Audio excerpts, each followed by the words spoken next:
Good day mga ka-gadget site. So meron po kami ditong isi-ship back na Xiaomi Mi Pad 5 at papunta po ito ng Binyan, Laguna. So ang problem nga po pala nito ay dead boot.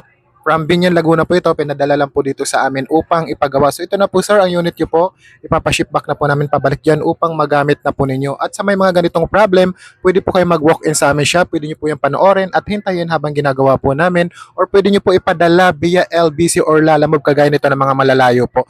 PM lang po kayo sa aming Facebook page upang makapagbigay po kami ng exact details kung saan nyo po ipapadala ang inyong mga unit. So let's go! Hatid na po natin to sa rider upang ma-deliver na po pabalik sa Binyan, Laguna. At ang aming mga full tutorial sa pagre-repair ng cellphone ay naka-upload po sa aming YouTube channel na Gadget Site, Facebook account, TikTok, and Instagram.